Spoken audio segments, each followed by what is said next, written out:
Welcome to Martial Arts World Radio. I'm your host, Joseph Clark. How do you endeavor towards your goals? How do you overcome unfortunate human events when they occur in your life? What is the best path for us to take in order to overachieve? Our show asks these and many other candid questions through interviews with martial arts stars. Each week, in every show, we speak to different fighters from the UFC and world champion martial artists or kickboxing icons, many of whom have gone on to become stars of martial arts cinema. This week's inspirational quote is from Bruce Lee and goes as follows: "Mistakes are always forgivable if one has the courage to admit them." Bruce Lee, 1940 to 1973. This is UFC fighter Jason Sago. You are now listening to Martial Arts World Radio with Joseph Clark. Steve Nasty Anderson is a martial arts legend and pioneer.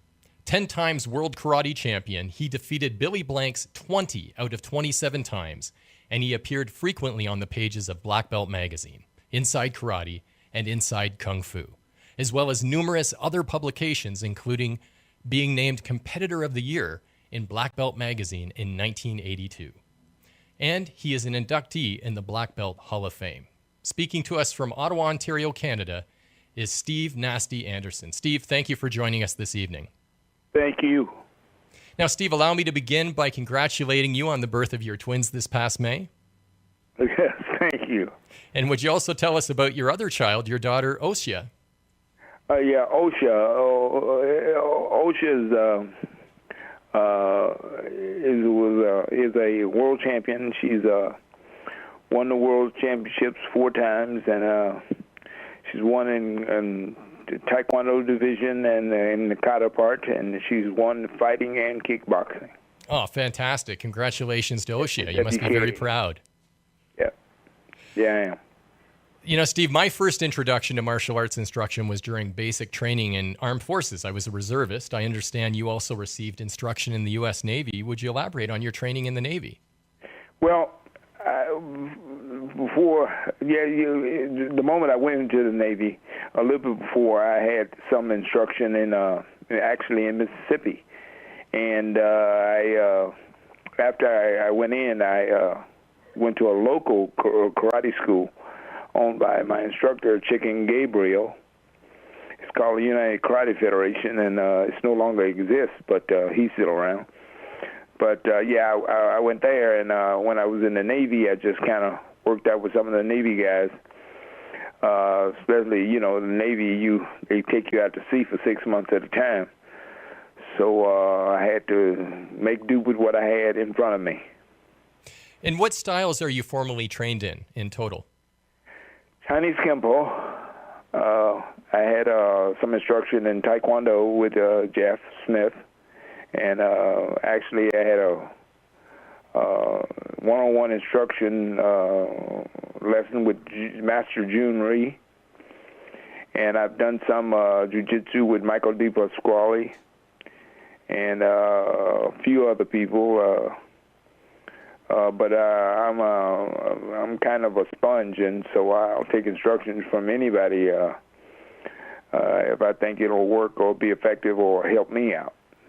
Now, you also had a wrestling, football, and track and field background. Please tell us about that. Yes, I did. I played football throughout high school, and then I went on to San Diego State, and I played there and ran track. That was quite an experience. When you get to the big league, you're a big boy. When you come out of high school and out of Mississippi, then you get to dealing with the guys at the next level, the college level. I can imagine what a difference it would have been if I had been good enough to go to the NFL. The levels are amazingly different, much higher level. And you wrestled as well? Yes. And how was that? I was pretty good. I was 30-0 in high school. 30-0, good record. Yeah. And do you incorporate that into your personal style today? Yes. I was probably the best takedown person, sweeper, thrower on the national circuit when I was competing. I threw a lot of people. I threw Billy Blanks quite a few times. Yes, and I understand that you beat Billy Blanks quite a few times. You must have had quite a rivalry. Yes, we did. Yes, we did. And, I actually invited him out to San Diego when I was living there and helped him with his fighting and told him a lot of the things he was doing wrong. And so, I actually was helping out my rival. Oh, was Billy receptive to that? Oh, yeah. He was glad to come out. Oh, that's good. In those days, we were good friends, and then, he did the Tybo thing, and he never talked to me again. Oh, no. Never talked to any of the team. We had the first national karate team, the Atlantic World Karate Team. We had about 25 members, and after he did the Tybo, he only talked to Tony Young, didn't talk to any of the rest of the guys. So, Steve, what role does martial arts play in your life today? Are you still a student? Are you an instructor? Do you have your own school? Do you instruct elsewhere? I had my school for 22 years. One of my students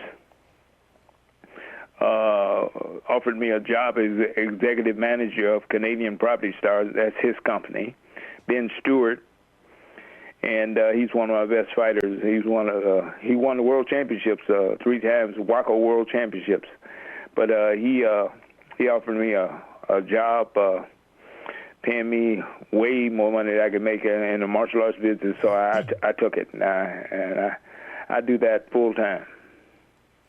Steve, I volunteer with the Victoria Order of Nurses. I provide telephone counseling to senior citizens who are lonely or suffering from grief. Some of them have lost their spouses. Some of them have no children, or their children don't speak to them anymore. And this is a charity effort which I'm quite proud of and which I've been dedicated to for the past 6 years. Tell us about your fundraising efforts for diabetes. Jeff Smith got me involved some years ago. His organization was called Karate Helps Kick Diabetes. And then a lady from the Toronto area, Evelyn Wong, got me involved in Karate Fights Diabetes. The American effort to raise money was not bad. We raised my marathon fights. I would have these 10 to 12-hour marathon fights. I would fight anybody that wanted to fight for 12-hour periods. And we managed to raise like $10,000 every year in the U.S. But the Canadian side now, we would raise $100,000 on those Saturdays, some of those Saturday marathons that I did. Wow, that's really a successful fundraiser. I did like 4 in Canada, and I raised a tremendous amount of money. You know, Steve, when I train, my thoughts are on nothing but that moment. You know, it's therapeutic, it's fulfilling. I'm in the now. Tell us about your training regimen. You're talking pretty much the way I've talked, and I talk. But my training was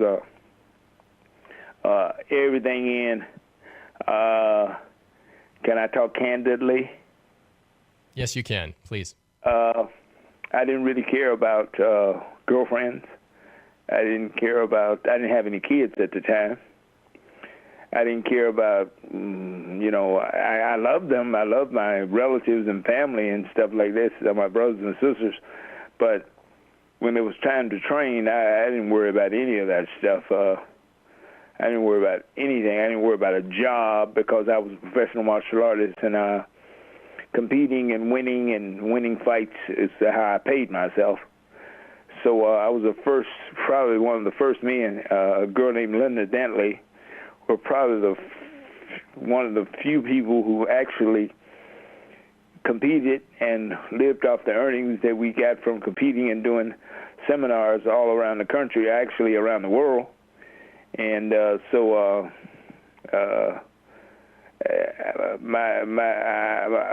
when I trained, it was 8-9 hours a day, and the whole thought process was train and try to be better than everybody else. And I always felt like I was not good enough. So that would mean that if I spend more hours doing it, I could catch up with the guys who were already there, because most of the people, when I started competing, they were already had been black belt for like 4 or 5 years. In my first year as a black belt, I was the #1 fighter in the world. Why did you feel you were not good enough? I was a football player and track guy. These guys could do full splits. They could kick straight up in the air. They could do some things that I didn't even think about doing. So my game plan was, okay, I'm not as strong. I was very strong. I'm not as fast. I was very fast. So what I'm going to do is I'm going to outwork everybody. If I train every day, 365 days a year, Christmas and New Year's especially, then I shouldn't lose. I shouldn't lose psychologically, mentally, in my mind. How could I lose? Because I've trained on Christmas and New Year's, and I would always go up to those guys, Billy and all the rest of them, and I'd ask them what they do Christmas and did they have a good time, and they would tell me that they didn't train on Christmas or they didn't train on New Year's or something like that. And I would say, well, I'm supposed to win. I know that doesn't always happen, but that's the thought process I had. And mentally, if you tell yourself that you're better than everybody else and you're supposed to win, your chances of winning is a lot higher. Sounds like a very sound philosophy, and the proof was in the pudding. Yeah, I was rather lucky. You had sponsorship as well, did you not? Yeah, I had an oil company, Trans World Oil. And any martial arts equipment manufacturers or any companies related to martial arts? No, they did everything. They paid us quite a bit of money for the time. They paid us prize money for first, second, and third, and the overall grand champion prize money, and then they gave us our tickets, hotels, and also gave us spending money and pay for food. At what age did you begin martial arts? Oh, I was 14 years old before I ever even thought about taking a karate lesson. That's what I said. Most of the guys that I was competing against were doing it as kids, or really young. So, Steve, at what age did you... behind everybody, and so that's why I just thought I had to work so much harder than everybody else. At what age did you begin the competitive circuit? 19, I think. So take us back to the early competitive days. What was that like? Well, I'm a California guy, so there were growing kicks involved. So there was no high kicking. Well, there was high kicking, but only on occasion. So when I actually went out on the circuit against all the other fighters, I was not accustomed to throwing high kicks.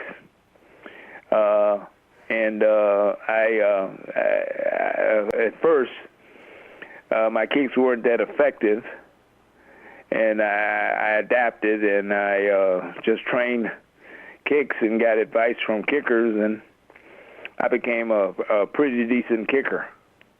And before long, if I had a hurt ankle or hurt knee or something like that, if my kicks didn't work that well, I didn't fight that well on that particular day. Whereas before, if I used only hands only, I would be able to win anyway. But without my kicks, I wouldn't have.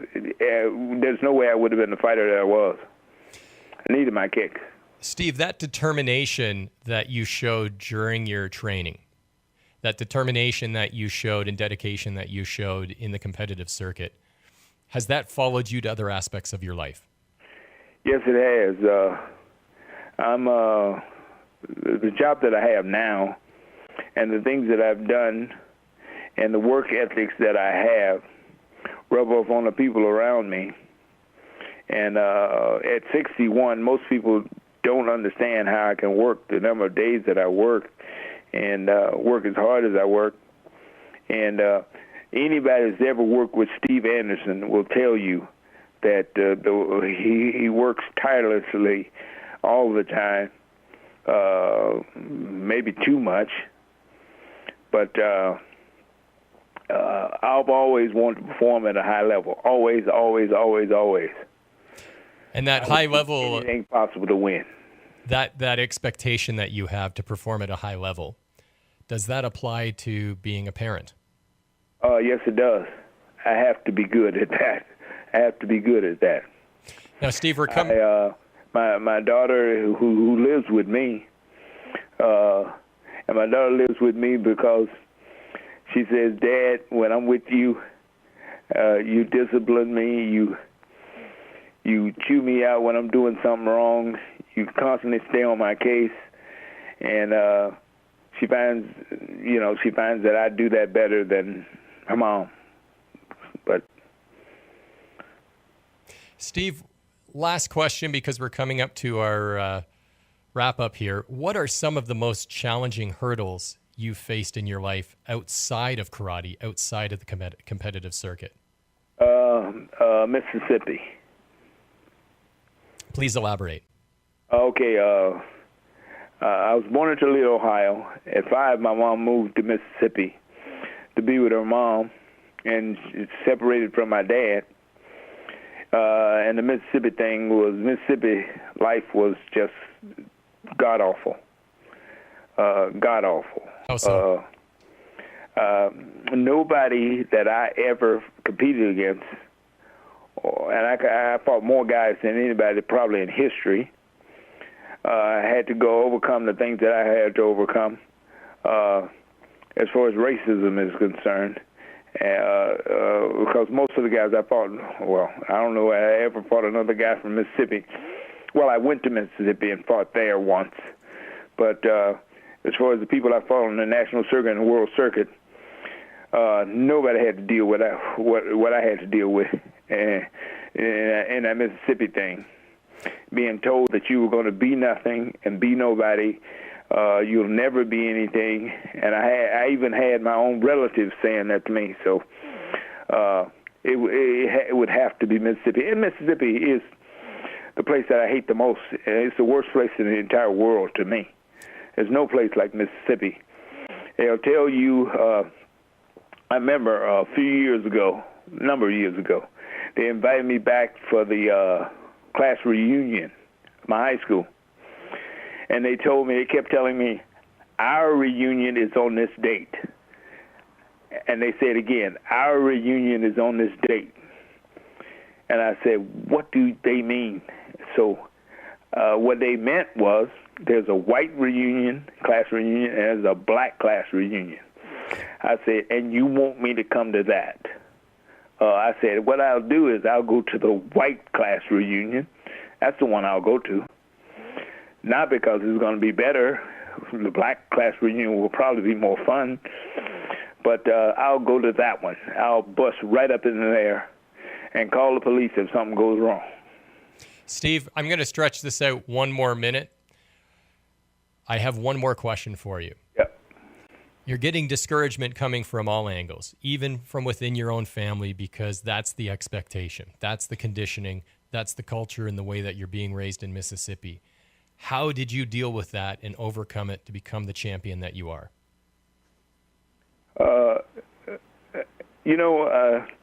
Guys tell me this, and I hate the fact that it happened, but they say friends of mine would say, well, Mississippi molded you. Mississippi made you the way you are. Mississippi made you a champion because of what obstacles they put in front of you. Well, I was talking to Jesse Jackson's son a few years ago, and he told me it shouldn't have been that way. Whether it made you a better person or not, or made you a more determined person or not, it still shouldn't have been that way. And that's the thing that I always hold inside, is it shouldn't have been that way. Now, I'll never forgive Mississippi for what happened, by the way. I'll never forgive it for what happened. And my mom and I have some relatives that still live there, but I don't want to be there. I go there, I go out, I really don't do anything when I go there, visit my mom, and I leave. But it's years before I'll go there every 10 years or so. It's not a great place. Whatever you say, it's not a great place. Steve, I want to thank you for giving us your time and your insights. Congratulations once again on your martial arts career. and on the inspiration that you are living. It's been a real privilege. Thank you. This has been an interview with World Karate Champion Steve Nasty Anderson. For those of you listening to us while on your phones, tablets, or laptops, be sure to check out www.worldblackbelt.com, the world's foremost martial arts online community. Also, I have a book to bring to your attention. Google the book 21st Century Perspectives on Martial Arts, or go to Amazon and do a search for 21st Century Perspectives on Martial Arts. Our next guest is a former world champion kickboxer, a former Marine commando, a scuba diver, skydiver, helicopter pilot, and he is also a martial arts action movie star. Now, this sounds like the biography of a Marvel comic book superhero, but it is actually the biography of Olivier Gruner. Olivier, welcome to the show. Thank you. How are you? Very good, thanks. And yourself? Good. Excellent. Now, Olivier, you've starred in over 30 films and directed 3. Do you have a favorite film? Actually, Nemesis and Angel 10, I think, are my favorite, and maybe Sector 4 also as well. And is Angel Town, is that a special film for you? Yeah, because it was Angel Town was my first film, so that's why it's very special. And your first, yeah, your first movie was your first lead. How did you manage to land that? Well, it's that's interesting. You know, everything really, guys. I tell you, it's really about the right time and the right place, and some luck. I mean, that's really important. You know, you have to be lucky, but you have to be ready. You know, and what happened is I was in a Cannes Film Festival, and I was controlling tickets, and a guy looked at my poster when I was like I was a champion. And he looked at it and said, "Who's that guy?" And he said, "Well, it's me." And the guy said, "Well, I have a company in Los Angeles who are making films with Jean-Claude Van Damme, and Jean-Claude is very busy, so they are looking for somebody else." So this is, I got lucky. I was right there at the right place at the right time. And I went to L.A. I got to a couple of auditions with them, and, and you know, I had to show them that I could do some martial arts, of course, you know, and they liked what I was doing, and that was it. And I did the first film. So they asked me to write down a little bit of bio and some of the story I have, and you know, that's it. And they wrote Angel 10 for me. Olivier, would you take us back to your childhood? Your parents were surgeons, your brother an engineer. What motivated you to become a martial artist? Great question. I got beat up when I was at school. I think here, it's like the CZM, which means, I think it's 6th grade.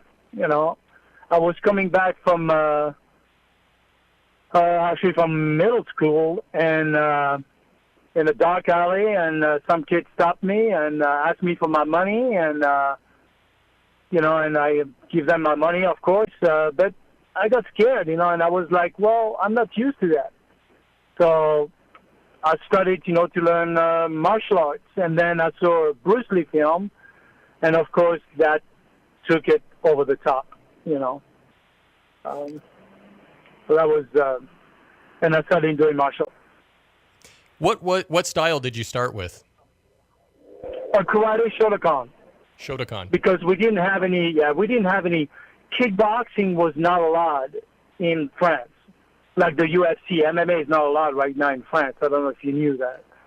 So they're always, and it's funny because I went with in France with my son, and we saw the mentality is so different. You know, here it's very competitive. You know, it's very physically competitive in the U.S. You go to France, it's different. You know, all the kids are reading, and you know, it's different. They're not as physical. They are more mental. So being very physical is not something that the girls are attracted to. You know, they're more attracted to more intellectual people, you know, over there, overseas. That's the way I picture Europe now. Olivier, I do martial arts and CrossFit boot camp training with my sons. We also skateboard together at the skate park weekly. We do all that Tony Hawk type of stuff, include falling down from time to time. We fracture things. We just love it. In fact, we even have quarter pipe ramps on our property so that we can skateboard at home when it's raining. It's an extreme sport. It's a bonding experience. We love it, and we love doing martial arts. You have a son. What activities do you participate with your son in? Well, that's a great question. So actually, I took him to jiu-jitsu. So this is where I am right now at the Gracie, one of the Gracie Academy, and he's waiting for his class. He's going to do jiu-jitsu. And I think martial arts is really good for kids, not only for confidence, but also for the physical part. I'm a striker, and, it's funny because I'm pushing him to do, he's a really good striker. He's very strong. So we do some martial arts. We do a lot of wrestling together. We do some diving. Diving is a big part of his life now. And we do canyoneering. Canyoneering is amazing. And this year we went to France and in the south of France, and we went diving.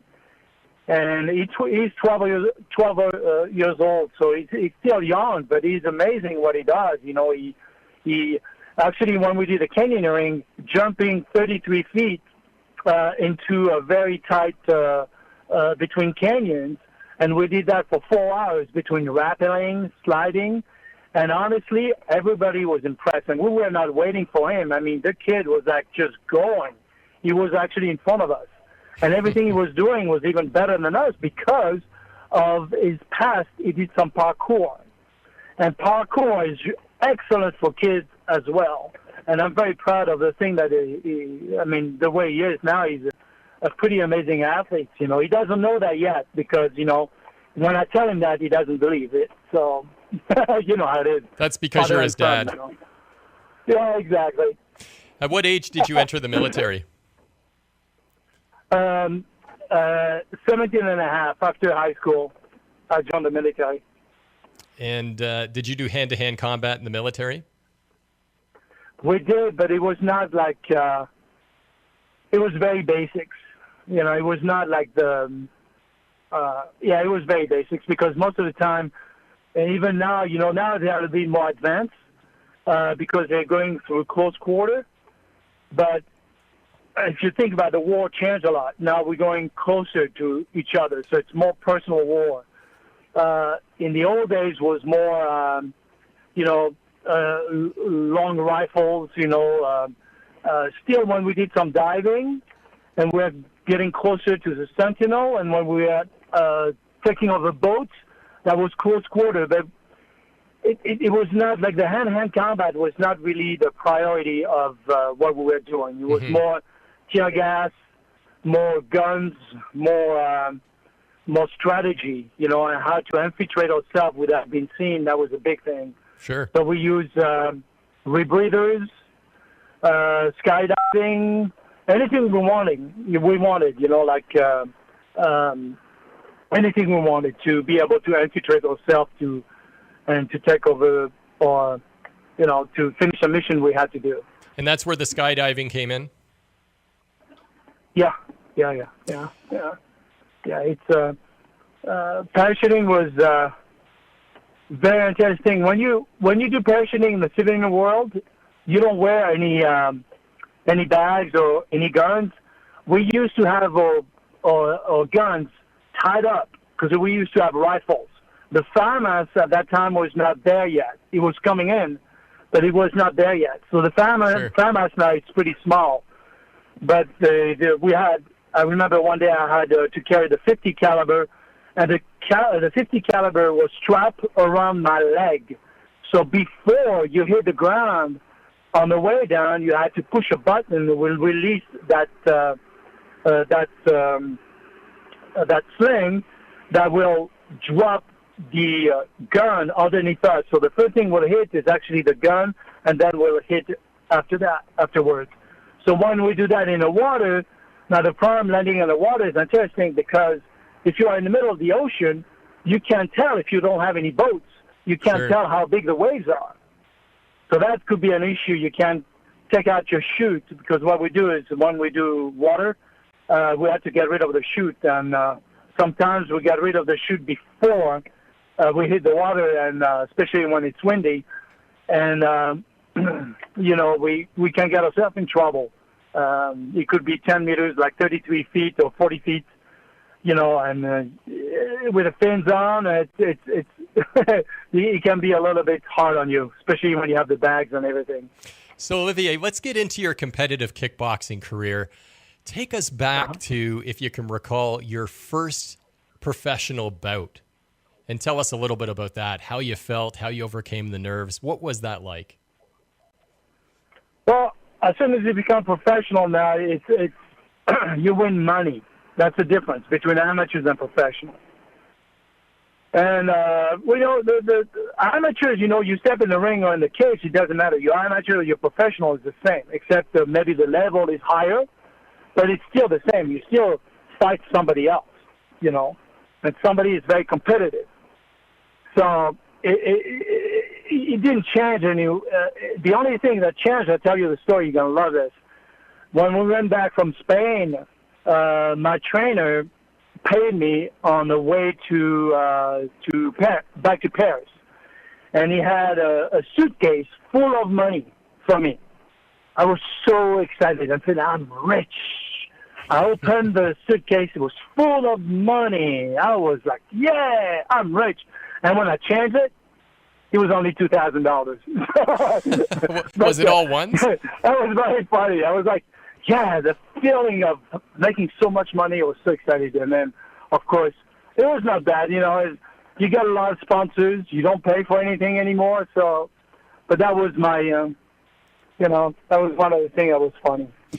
So, Olivier, when you were competing, was it a bit of a hybrid of Muay Thai / Western boxing, or was it more Muay Thai? No, you're right. It's more kickboxing. So more Bill Wallace, Joe Lewis, some Muay Thai. But then again, in France, the problem that we have in France is, and in Europe, I think it goes very slow. They think it's extremely violent, especially when you use elbows and knees. So they're kind of it was a time the transition of karate was going to be kickboxing. So we had different federations. It was really kind of like a little mess, a little bit messy at that time. A little bit confusing for competitors and also for organization, people who organize the fights, But, it was, for me, it was more to prove something to myself than winning. Winning was never really my goal. And the reason is because today can be a day, so you can win in the fight, and maybe 2 weeks later it's going to be the same person, but it's not going to be their day. So I never felt that was the best ever, because as soon as you do that, you start to decline because you don't train as much, So I always thought that I was never good enough, and that's why I still train now, try to refine everything to make sure I get better and better. I like techniques. In terms of physical condition, I really do believe, when you get into a real fight in the street, you're going to get the adrenaline pumping. You're going to have that power and that speed. But the technique, it takes years of, perfectioning that perfect technique, judo throw or an armbar or a choke or a strike, or head kick. Everything has to be perfect to make sure you're right in at the right time at the right place, Sure. Which is not easy. It's like shooting. Olivier, have you had to alter your training as you've gotten older? Yeah, absolutely. And that's a good question. I think when we get older, we can't start 100 miles an hour. Mm-hmm. We got to go slow. And also the speed. I try to explain to the kid, when I roll with them or when I start doing MMA with them, I say, guys, if you want to go 100%, just let me know, but I need to prepare for it. I'm not going to go and just go 100%. I'm not stupid. I've been, hurt enough, especially in training. So what I do is I warm up and I do a lot of exercises and I roll and I do some striking just to warm up. And then slowly then I go to my, not 100%, but, my 80%, and then I can spar with those guys. But you have always some kids, they try to prove themselves. So what they do, they start to do some they go 100 miles an hour, and when you are going 50 miles an hour. And I think really to believe in one thing is when you go 50 miles an hour, which is kind of a slow motion, Mm-hmm. Yep. if the technique is not perfect, you're not going to be able to get it. But with speed, you can cheat, But in slow motion, you cannot cheat. So the technique has to be perfect, especially for if you do ground work, which I love now, of course. Sure. Olivier, we're coming up towards the end of our interview, but your son is 12, and I understand he had an interesting situation occur in school involving an altercation, which has led to a heated issue over bullying. Would you share that with us? Yes.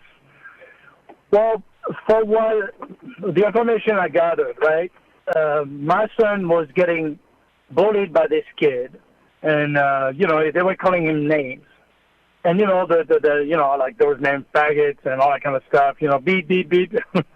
Bad names. Yep. At the beginning, he doesn't care, but every time you do that as somebody, now he goes to school, he's going to think about, okay, what's going to happen next? What are they going to do to me next? Sure. So one day passes, is okay. Second day, then they keep going, and one of the kids start to really bully him, and he put his hand on him. And what he did, he had it, so he punched him in the face. Now, it's funny because I had a talk after that. And so I said, now, do you think you could have talked your way out? And he said, Dad, if I don't do anything, if I start talking, they're not going to listen to me. And every day it's going to be the same thing over and over. It's going to get worse and worse and worse. And then they're going to use physical abuse on Sure. me, and I'm going to let them do it, and nobody's going to help me. Because he went to the teacher and told the teacher that's what they said he's supposed to do, and the teacher didn't do anything. So okay, so then, hold on. So the teacher, their response was that they didn't deal with the issue. No, they didn't. Okay, No, so they they left him to have to deal with the issue himself. Exactly. Said, okay, I'll take care of it, and they didn't. The fact that they didn't. So, of course, the kid came back, put a hand on him, and he punched him in the face. So now, of course, then now he's the guy who's going to get, the sticker as a bully. The both can now get reprimanded. Mm-hmm. Now he has a report saying, they were bullying each other. I mean, I didn't read the report because I don't have it yet. But it's now he becomes, he's one of the bullies. So what's going to happen for him now? He's very confused. Sure. Doesn't matter if I talk to the teacher; they're not going to do anything. If I hate somebody, I'm going to get the one, punished, because it happened to him before. Last year, a kid came and just poured Gatorade on him, and he went to talk to the kid, screamed at the kid, didn't touch him, just screamed at the kid, said, don't do that, or whatever he said. And then the teacher came, and of course, he got, again, reprimanded for it. And the teacher lied to me. I heard it. Unfortunately for the teacher, it was recorded on my phone. I had my phone on at that time. And the teacher was saying, well, I saw the whole thing. And at the end of the conversation, half an hour later, she said, well, I couldn't see this because actually, if you listen to the conversation, she contradicted herself. Sure. And she was lying. So the story changed. I'm with my son. The story changed. I'm with my son. Yeah. So I'm with my son looking at this, and so now, really, what's the solution for us? As martial artists, I think it's very hard because we try as much as we can, try to teach our kids, learn martial arts, not to use it, and that's really what we're doing. Yes. We want you to be comfortable. So even if kids abuse you, you're going to be able to handle yourself. But as soon as they put their hand on you, what do? Because you don't know what's going to happen next. The That's kid right. can come and have a knife or even punch, the other kid in the face. And that that's not fair. So the bully issue is really, really getting into the school, and it's very hard to deal with that situation now. And we don't know what to do. It is, and it doesn't so feel I like think, it feels like a very unjust situation. And Olivier, I sympathize, I can empathize. I've experienced something Yeah. very similar and I'm sorry that you're going through this. I can tell you, it sounds to me, though, like this kid is probably not going to put his hand on your son ever again. Yeah, that's for sure. But it's just sad that he had to do it. That he had to go through that. It is. Well, please give him our best, Olivier. We must bring this interview to a close, but you have an open invitation to join us anytime, and we hope you will come back on the show real soon. I will be in Los Angeles in a couple of weeks, at which time it would be my privilege to host you for lunch and give you a signed copy of my books. Okay, good, perfect. Great. Thanks very much for joining us. Thank you so much. Aloha. Aloha. Take care. Thank you. Bye. Thank you. Thanks very much. This has been an interview with accomplished martial artist, film star, and a super dad, Olivier Gruner. You're listening to Martial Arts World Radio. I'm Joseph Clark. I caught that film Kickboxer Vengeance last week. This is the sequel redo of the Jean-Claude Van Damme movie Kickboxer. However, it was really, really good. It was quite good. I highly recommend it. It stars Georges St. Pierre, Jean-Claude Van Damme, and Elaine Moussi from the movie X-Men Days of Future Past. Seriously, watch this movie. It is also directed by John Stockwell, who also directed the films Into the Blue and Blue Crush, and who incidentally starred in the Tom Cruise hit 80s film Top Gun. Jason Jackson is a professional mixed martial artist, co-star, and contestant in The Ultimate Fighter 21 and is dedicated to learning self-development and honing his skills as a warrior. He is also a proud father. Joining us from Florida is Jason Jackson. Welcome to the show, Jason. Hey, how you doing? Thanks for having me. Well, thanks for being here. Now, Jason, I've trained in martial arts for 30 years, but nothing fills me with satisfaction as much as when I instruct my sons in Bushido and see them develop as individuals. Tell us about your son. Yeah, my son at this age, he's picking up a lot, man. It's progression every day. And, he's my heart and soul. Like, he's a center of everything, like center of gravity, everything around. Like, without him, I don't know what I'd do or where I'd be at this moment. Oh, congratulations. Now, there's an old saying, nothing fails like success. You have some fantastic wins. Is it important to remain humble through these victories? Very important, because you never know when, it could be your last fight. And that's why, I just appreciate every moment that I get to go out there and perform. Jason, I have a wife, 4 kids, a few friends, and some siblings who I speak to very rarely, from time to time. In my various endeavors as a radio producer and host and as an author, my family is my team. How much do you rely on your team to do what you do? My team is like, without them, nothing will be able to, like, I wouldn't get in the process or any good result. And, like, once I'm not around them, I just miss every little feeling of just being there. And, I feel like gym is home for me, because that's where I'm just happy. And which would you consider yourself to be first, a professional athlete or a martial artist? Human being. I feel like I'm a human being on the, one sun, one sky, human being is first. Great answer. Great answer. Jerome Buchanan, take us back to April 27th of 2012 and your TKO win against Jerome Buchanan. Your first professional win. What were you feeling? That's funny. I was just watching that fight like yesterday. And, so I'm just watching it. It gives me goosebumps all over again, like the feeling, not knowing if I was ready. Like, I just wanted to own that moment, because I knew I just wanted to win really bad. And I wasn't going to let anything spoil that moment for me.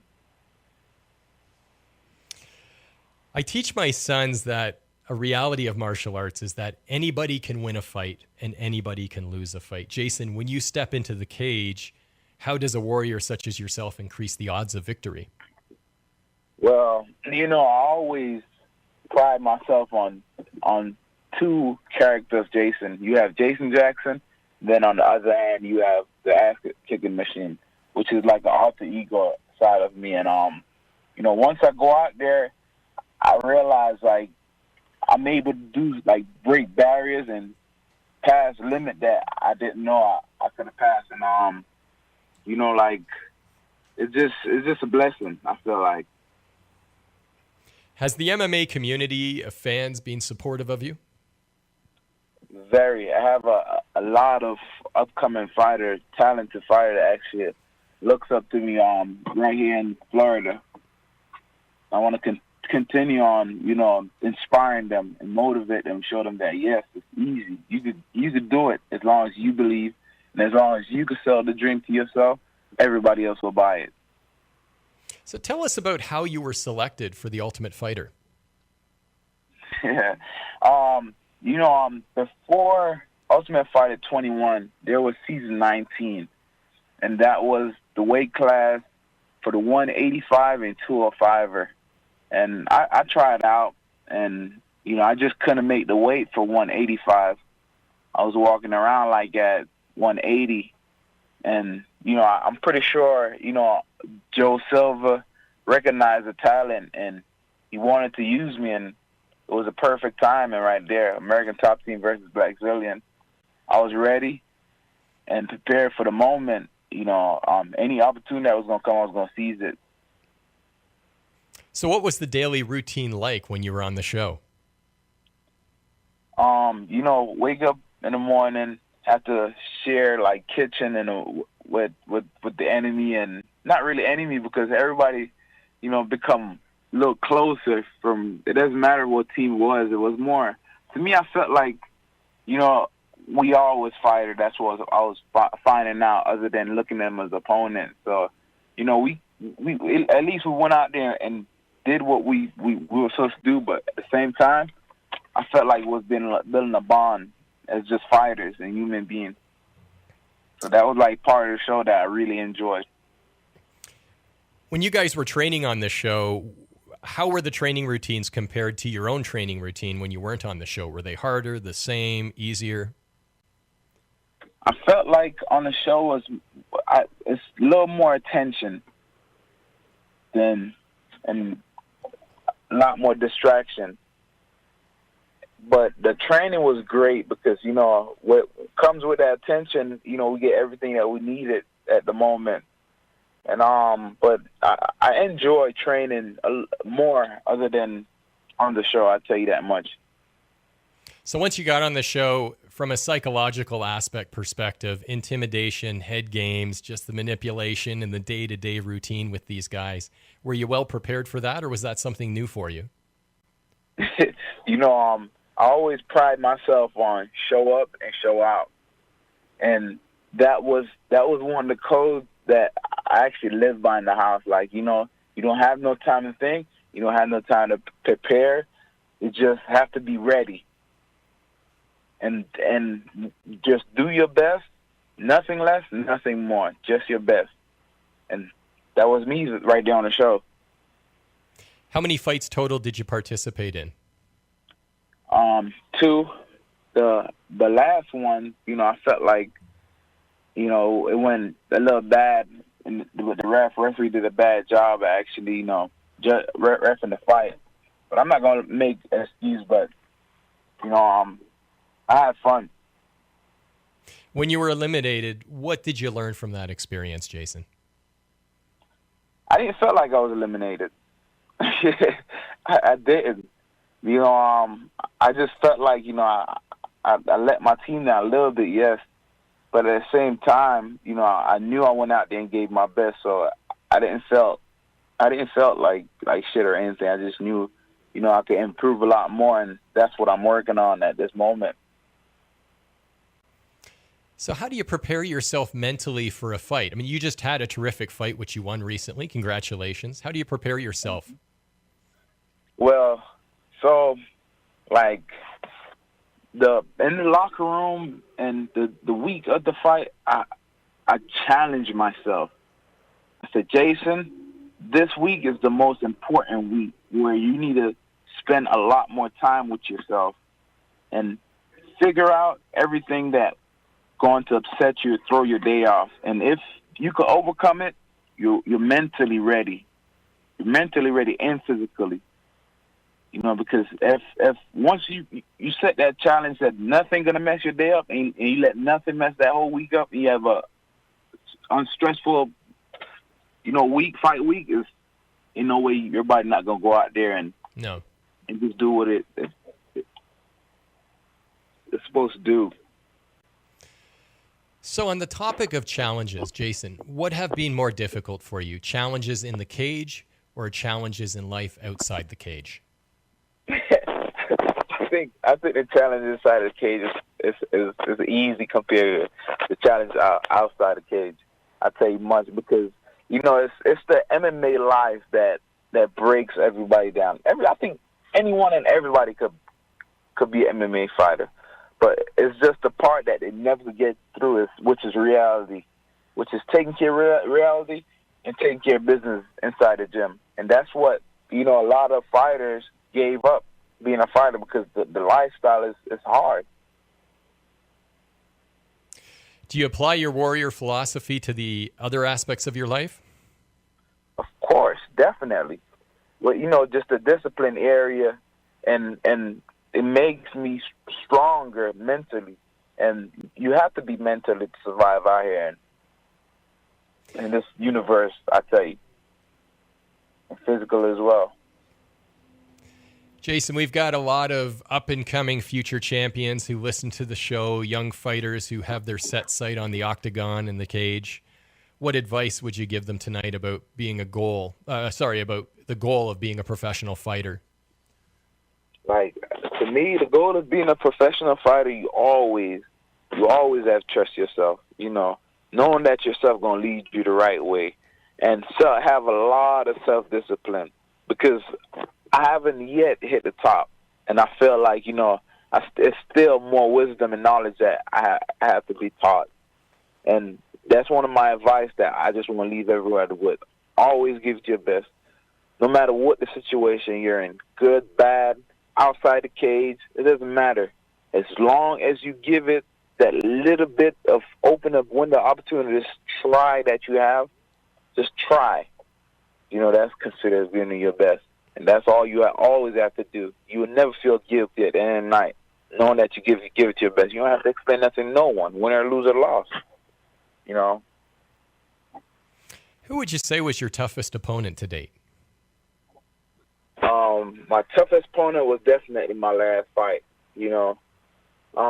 Rodriguez Cavalier is he's 18-5, 15 finishes, and 14 comes by knockout. So,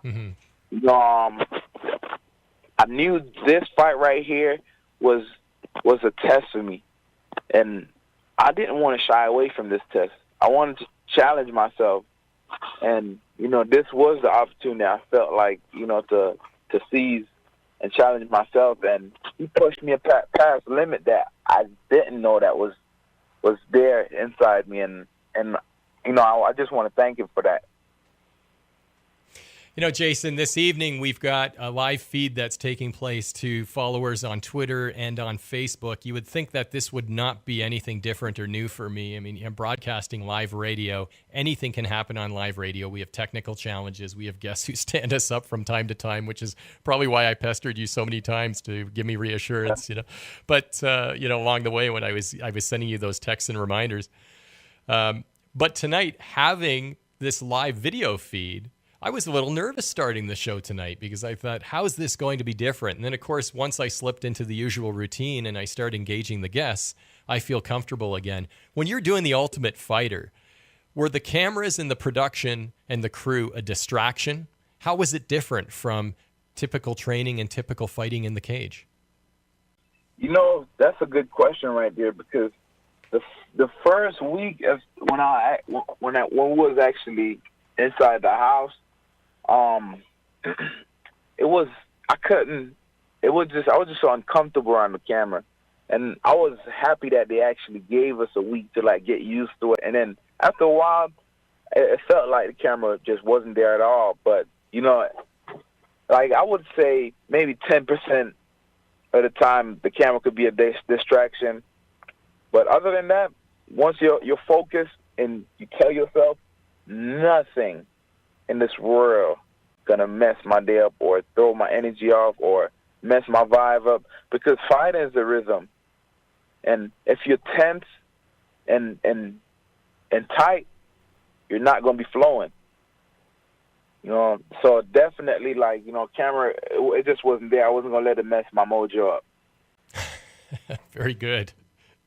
So when you step into that cage, what makes Jason Jackson distinctive? How do you distinguish yourself?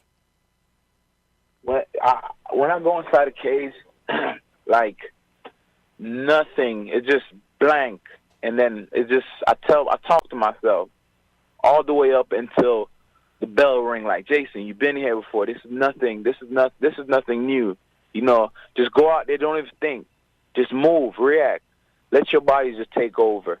And you know, sometimes I shock myself. I look and I watch when I watch a fight on TV myself or any type of video footage. I be shocked and I be like, that cannot be me right there. So, you know, I shock myself as well, you know, with the character that I portray. Have you experienced grief or loss in your life, Jason? A lot of losses. Except I took a lot of loss in 2016. Definitely, you know, a close friend of mine passed away, Jordan Parson. I'm sorry. You know, I have a couple more friends that actually committed suicide. You know, rest in peace. And you know, it all that just made me stronger and humbled me a lot more. You know, and experiences like that, I feel like made me a stronger human being. You know, just overcoming those close people that actually passed away, and you know, it's sad, but I'm pretty sure everybody deal with it every day. It's an everyday thing all over the world. Well, I'm sorry to hear that, and I appreciate you sharing that with us. Would you elaborate, for the benefit of our listeners, and especially our young listeners, how you overcame that? Was there something particularly spiritual or psychological? How did you overcome that loss? You know, just the fact that, you know, the whole team was behind and supporting Jordan, and you know, just the way just the way how I overcome everything is just, I know the type of human being he was, and you know, he's always would just smiles, always smiling. You know, have good stuff to say. Always have good stuff to say about the world. And you know, that right there was like, I was like, you know, if he was here, he would want me to be happy. He want everyone to be happy and just continue on living they dream. And you know, like, and I use my son, man. Like, my son, I just knew I can't just show weakness in front of him, because I want him to be a man that's gonna be able to protect his family. And you know, I just want to continue on just being strong for him, so I can't show any side of weakness around him. And you know, just having him there was like one of the biggest help I had. So, are there other inspirations in Jason Jackson's life? What was that? Are there other inspirations in your life? Yeah, definitely. You know, the guys that's around me that I train with inspired me to the 1,000 power. Guys like Rumble, Michael Johnson, you know, and Eddie Alvarez. You know, guys like those that I came in contact with was definitely like one of the biggest blessings I ever had around me. And, you know, they continue on motivating me daily. So, you know, all the way to the top, I see myself in the near future, and I have no doubt. Jason, I have one more question for you this evening, and obviously 25, 30 minutes is not enough to do justice to a guest like yourself. It's been great. I appreciate your candor. I have one more question for you. If we were to get into a time machine tonight and we were to step out 3 years from now, where are you going to be? I think I would be in school. 3 years from now, a time machine. Well, that's a good question. Where was I 3 years ago? I think I'll be here 3 years ago, I tell you. But other than that, I feel like I would be able to go back on over a lot of mistakes that I made in school. And, 3 years from now, I felt like I had losses in the 3 years. I felt like I needed my losses. So 3 years from now wouldn't do me no justice, I felt like. Because I wouldn't been able to obtain the knowledge and the wisdom that I have right now. And I don't feel like I give these wisdom and knowledge up for nothing. It means the world to me. Everything that I actually accumulated from every little corn and pull out of every creases, I don't think I give that up for the world. I'm ready to take it to another universe with me. Good answer, Jason. May I ask you one more question? As much as you want. All right. Now, you've got, from a fight perspective, you've got a tremendous fight record. However, you do have some losses. When those losses occur, from a training perspective, what do you do the next day, or how do you bounce back from those losses? Do you revisit them right away? Do you take a bit of time off and then analyze them? How do you deal with those losses? Defeat, I felt like I always pride myself on everything. Defeat is it's not real. It's just a feeling that you create in your body, which you started creating in your head. So I need, like, most of my 2 losses, I felt like I didn't lose. Even though my feeling was crushed and hurt, but at the end of the day, when I stepped back in the gym, I still felt like a winner, and I kept that attitude. Just the fact that that the feeling that I'm gonna have to actually go back out there and rewrite my mistake. I couldn't get mad. I was like, okay, I need to take it as a learning experience, and I've been in the game for going on 6 years now, so I'm still learning. What I learned in what I've been able to accomplish in the last 6 years. It takes some people at least 10 years. So I dedicate all my life, not all my life, but I say 100% of my time into MMA. And now I feel like it's starting to give back a little bit more. Not financial wise, but result wise and satisfaction and success. So, Jason, we appreciate you joining us this evening. I think you're a terrific martial artist. All the best to you and your family. Hey, thank you so much for having me, man. And it was fun.